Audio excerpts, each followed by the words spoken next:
যে কোনো মৃত্যুই হৃদয় বিদারক, কিন্তু বগুড়ার কাহালু উপজেলার ডেপুইল গ্রামে মা ও মেয়ের লাশ পাওয়ার ঘটনাকে বলা হচ্ছে চাঞ্চল্যকর। পরিবারের সদস্যরা জানান, সকালে স্বামী আব্দুল মমিন ও কন্যা মুশফিকাকে নিয়ে খাবার খান জুলেখা বেগম। এরপর অটোরিকশা নিয়ে রোজগারে বের হন আব্দুল মমিন। দুপুর গড়িয়ে গেলেও মা ও মেয়ের কোনো সারা শব্দ না পেয়ে বাড়ির অন্য সদস্যরা ডাকাডাকি শুরু করেন। পরে তারা জানালা দিয়ে দেখতে পান বিছানায় পড়ে আছে শিশু মুশফিকা, আর ঘরের তীরের সাথে গলার ওড়নায় ঝুলে আছে জুলেখা বেগমের লাশ। লাশ দুটির পাশে একটি চিরকুট পাওয়া যায়, যা থেকে প্রাথমিক ধারণা জন্মাচ্ছে 4 বছরের শিশু কন্যাকে শ্বাসরুদ্ধ করে হত্যা করছে 25 বছর বয়সী মা জুলেখা নিজেই। এরপর নিজেও আত্মহননের পথ বেছে নিয়েছেন। বৃহস্পতিবার বিকেল 5টায় লাশ দুটি উদ্ধার করে পুলিশ। আর নয় সৌন্দর্য নিয়ে চিন্তা, এবার নিজেকে সুন্দর করে তুলুন স্টাইল ম্যানিয়াক্সের সাথে। প্রতিদিনের নাই আজকে গাড়ি লেগেছে, আর ভাত খেয়েছি, তুমি ভাত আনতে দিয়েছে, খাওয়া গেছি। আমার দুটা বাজে ফোন দিছে, মন করছে হয়তো বাইক জানি দেখে ফোন দিছে।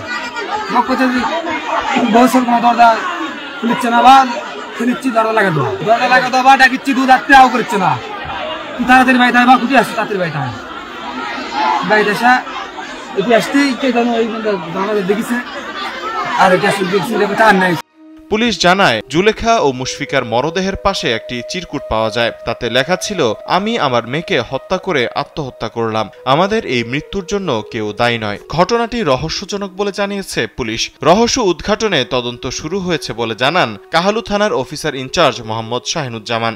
তদন্ত সাপেক্ষে আসলে রিয়েল ফ্যাক্টটা জানা যাবে। আমরা এখন যে আইন প্রক্রিয়াগুলো আছে সেগুলো সম্পূর্ণ করছি। আমাদের সুবাথল করা হচ্ছে, পোস্টমর্টমের জন্য আমরা লাশ পাঠাচ্ছি, পরবর্তীতে আইনের যে ব্যবস্থাগুলো সেগুলো পুঙ্খানুপুঙ্খভাবে পালন করা হচ্ছে।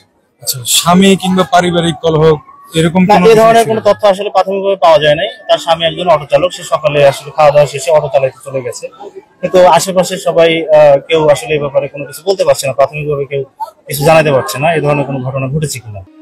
একসাথে মা ও শিশুর লাশ পাওয়ার ঘটনায় স্তম্ভিত পুরো লোকালয়। তৈরি হয়েছে চাঞ্চল্য ও শোকের মাতম। তৌহিদুল ইসলাম তারেক, কালবেলা।